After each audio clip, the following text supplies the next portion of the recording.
however bleak it feels, however much you think you have failed, please just cling on that little bit longer. Because the real failure might be not finding out what happens next. I wanted to start today by asking you all a question, and my question is, how many of you hate it when someone starts a talk saying that they want to ask people a question? If you just put your hands up. Yes, me too. I promise you that that's the extent of the audience participation. I just have 2 more questions. How many people here have a problem with the idea of admitting that they have failed? Well, that's quite a lot of you. And how many people have failed in the last month?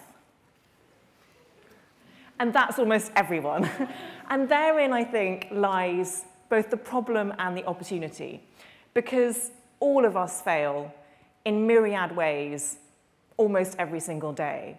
And yet we live in an age where it is very difficult to be honest about failure, where it seems as if everyone else is nailing their life, because we live in an age of curated perfection, of social media, of Instagram filters, and it can feel quite lonely sometimes to be vulnerable. But I'm here today as apparently the poster girl for failure. This is what a journalist called me a few weeks ago. My parents are very proud, as you can imagine. And when she asked me what it felt like to be the poster girl for failure, to begin with, I was slightly taken aback, because I thought, well, I have other skills and qualities. I'm very good at toasting crumpets, for instance. But then I thought about what she was asking me, and of course, the answer was that I'm delighted to be known as the poster girl for failure. Because what I've realized through doing the podcast and writing the book, that it is paradoxically when we are our most vulnerable and when we choose to be open and honest about that vulnerability, that we become our strongest selves. Because not only do we learn more about who we are, but we're able to connect on a very human level with other people. The same journalist asked me where I first came up with the idea for the podcast, How to Fail with Elizabeth Day. And the short answer is, I got dumped. In October 2017, a long-term relationship came to an end. It was brutal, it was out of the blue, and it was 3 weeks before my 39th birthday. So I faced my 39th birthday with something akin to trepidation, because I was in no way where I had thought I would be at that stage in my life. During my 30s, I had had a very busy time. I had got married and then divorced. I had tried and failed to have children. I had 2 unsuccessful rounds of IVF and a miscarriage at 3 months. And when I look back at my 30s, I realized that they had been a decade of some professional success. I had written 4 novels. I was lucky enough to make my living as a journalist. But they had been a decade also of immense personal transition and personal sadness. And so off the back of this relationship ending, I took myself to LA, which is a very good place to go to lick your wounds because it's sunny, and the time difference means that you don't get that many emails after 2 p.m. And it was while I was in LA that I found myself listening to a lot of podcasts, because as anyone who has ever been heartbroken will know, when you're in that state of mind, every single pop song seems to have a peculiar and specific resonance to your heartbreak. So I was listening to a lot of podcasts, and one of the podcasts I was listening to was Where Shall We Begin with Esther Perel. And I don't know how many of you listen to it, but she is a fantastic relationship therapist, and she basically opens up the door to her consulting room during the course of this podcast. So you get a kind of bird's eye view of relationships going wrong and then being put right. And at the same time as I was listening to this podcast, I was having the most incredible conversations with my predominantly female friends about what it meant to have loved and lost, and what we had learned from various heartbreak, and where we were professionally, and what this meant, and what it meant not to have children when one had always thought one would. And I began to look very differently at my failures. And I began to see that each one had taught me something so valuable about who I was and what I wanted going forwards, that actually each time I had ended a job or ended a relationship or a friendship had fallen by the wayside, each time that had happened, it had been a lesson wrapped up in a mistake. It had been a nudge from the universe in a slightly different direction. And I started to wonder how great it would be if we could open up those conversations into a more public forum. And that was the genesis of How to Fail.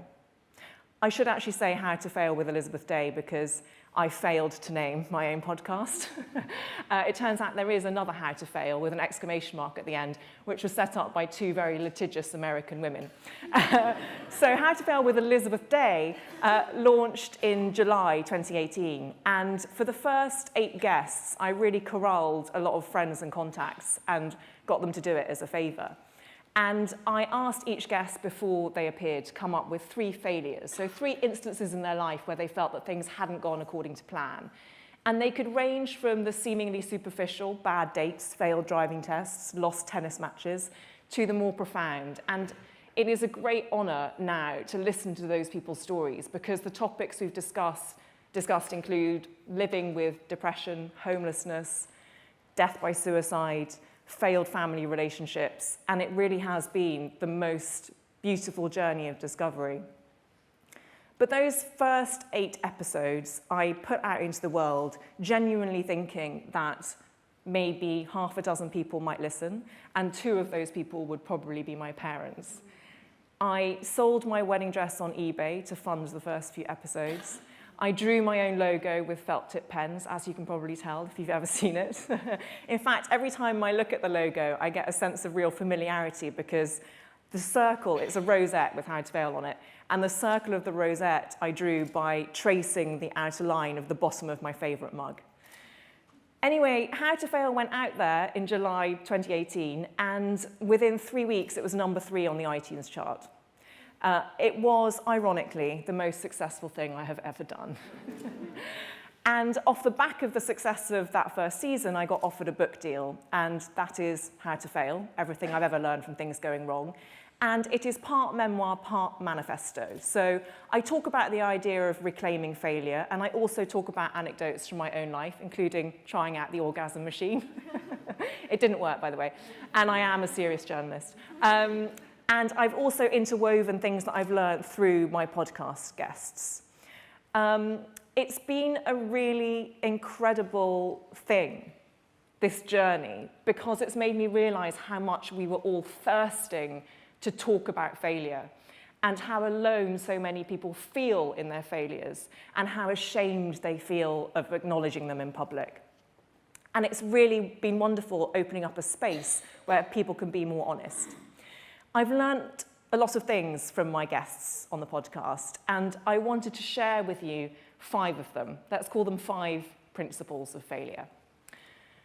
The first is that failure just is. And that might sound incredibly obvious, but what I mean by that is that failure is just a fact in the same way that success is just a fact. It is just something that is going to happen to you. No matter how well you behave, no matter how many people you try to please, no matter how well you do, failure is going to happen. And we can actually choose how we respond to it. So that instead of thinking, this has failed, I'm a terrible person, this is hopeless, we could choose instead not to respond negatively, but to choose to learn from it and to treat it as a lesson. And this is brought home to me by a man called Haemin Sunim, who is a Buddhist super monk. And to be a super monk, apparently you need 1 million followers on Twitter. And I had a conversation with him for the podcast, and it was really interesting because I had just come off the back of a very frantic day in London. And Haemin, who is South Korean, was, as you might expect from a Buddhist super monk, very, very calm and very zen. But the way that that manifested itself during the interview was that he spoke quite slowly and left a lot of space for gaps. And so in my head, I was like, does he hate my questions? Does he hate me? Is this terrible? Am I asking the wrong thing? But actually, it was just him observing and coming up with the appropriate answer. And he taught me the power of observation, that sense that when your thoughts are running away with you, you can step back and you can choose to observe them because you exist separately from your thoughts. And that brings me onto my second principle of failure. Your brain is just an organ. Your brain is an organ in the same way that your heart is an organ. Your heart produces blood, your brain produces thoughts. You would not think that you were defined by your blood. Therefore, why would you think you were defined by your thoughts? This was something taught to me by a man called Mo Gaudat, who was a former chief business officer at Google X. And Google X is the so-called moonshot factory that develops madcap ideas like internet powered by balloons and self-driving cars. And Mo was a phenomenally successful person. He had everything materially he could possibly desire. He had a wife, he had 2 lovely children, but he wasn't happy. And so he spent 12 years applying his engineering and scientific research skills to developing an algorithm for happiness. This algorithm was put to the ultimate test when his beloved son Ali died at the age of 21 during a routine operation. And Mo was set loose on a tidal wave of grief. But by applying this algorithm, he said that he saved his own life. And one of the foundational ideas of this algorithm is that you exist separately from your brain. And Mo has taken this to such an extreme that he actually calls his brain a name. He decided to name his brain Becky, after the most annoying girl at school. I'm sorry if there are any Beckys in the audience, because I'm sure you're lovely. But at Mo's school, there was this girl, Becky, who was always pointing out when things went wrong and was never positive and never pointing out when things went right. So Mo decided to call his brain Becky. And he said that recently he had an argument with his daughter, and he was walking down the street, and his brain was telling him that he was a hopeless parent, that his daughter no longer loved him, that he might as well give up trying to be a father. And he stopped himself in the street, and he said, Becky. And he gave his brain a good talking to. He said, Becky, I would like you to provide me with evidence for that assertion. And if you don't have evidence, I would like you to replace that negative thought with a positive one. And Mo said that the more you did this, the more you build up your emotional resilience, the more you flex that muscle. The third thing that I've learned from my guests, and it's quite a surprising one, but I'm constantly surprised how many of my interviewees felt that their 20s were a failure. And I think that when you're in your 20s, it's an incredibly difficult decade to go through, especially if you're in them right now, in this age of social media and constant comparison. I think they're a difficult decade because for many of us, they'll be the first decade that we come out of full-time education and into full-time employment. They're a decade during which we try and establish ourselves professionally and personally in romantic relationships. They're a decade in which we're trying to find ourselves, and we're trying to do all of this while other people seem to be having a much better time than us. And we're meant to be doing it all whilst also baking perfect Nigella Lawson chocolate brownies at the weekend. And what I want to tell people who are still in their 20s now is that I honestly think that one of the greatest achievements of that decade is living through them. When you hit 30, it's a real liberation. And as someone who turned 40 last November, I can tell you it's even better. Because it turns out that all those people who said, age is great because you accumulate experience and wisdom, they weren't actually lying. Age is great. I feel so much more in tune with myself as a result, and so much more empowered because of it. The fourth thing I learned is that failure can be viewed as data acquisition. This was brought home to me by my fellow podcaster, Deborah Francis-White, who does the Guilty Feminist podcast. And her background was in acting. She did a lot of improv, and she trained lots of students at RADA. And part of improv is part of embracing the notion of failure and losing the crowd. And you have to actively love the idea that you might suck at it. And she taught her RADA students to treat the first year of auditions after graduation purely as data acquisition. She said, I want you to go out there and know that you are not going to get a single part, but you are going to treat each audition as something you can learn from and information you can gather about what you want, how to do this, and to acquire specific knowledge related to the task you're trying to achieve. And this kind of blew my mind, because she said that a lot of her students ended up getting parts because they'd put a lot less pressure on themselves. And I felt that it could be applied to lots of different areas in life. For instance, dating. There's a whole chapter in my book about my dating failures. And part of the struggle for me when I started dating off the back of my divorce was that, first of all, the landscape had massively changed, and I had to sign up to things called Bumble and Tinder and Hinge. I was like, does no one meet anyone in a bar anymore? Apparently not. But also because it was very difficult not to take rejections really personally.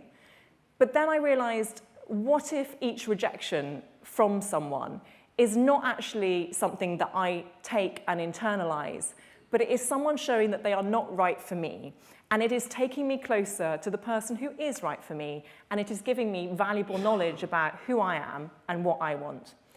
And sure enough, I did meet the person who was right for me on Hinge. The final thing that I've learned really loops back to what I was saying at the beginning, which is that we are at our most strong when we are willing to be open about our vulnerabilities. That is the ultimate source of human connection. One of the most inspiring guests I've ever had on the podcast is a man called Johnny Benjamin, who is not a household name, but is a phenomenal mental health campaigner. When Johnny was 20, he was diagnosed with schizoaffective disorder, and shortly afterwards, he found himself standing on the edge of Waterloo Bridge, about to take his own life. The pain had got so great that he could see no other way out. And it was at that moment that a stranger walked past him and, noticing Johnny's distress, stopped to talk to him. It was this single act of compassion and connection that pulled Johnny back from the edge. And 6 years later, Johnny launched an internet campaign to try and find that stranger. 319 million people responded, and eventually Johnny was reunited with Neil Laybourne. The two of them are now best friends, and they tour the country talking to corporations and schools about mental health. And when Johnny was telling this story to me, it was extremely emotional. We were both in tears, and it caused a wave of listener response. So many people got in touch to say that Johnny's bravery and courage in speaking about that had helped them feel it was worth continuing, had helped them feel it was less alone. And really what I'd like to end on is that idea that however bleak it feels, however much you think you have failed, please just cling on that little bit longer. Because the real failure might be not finding out what happens next. Thank you.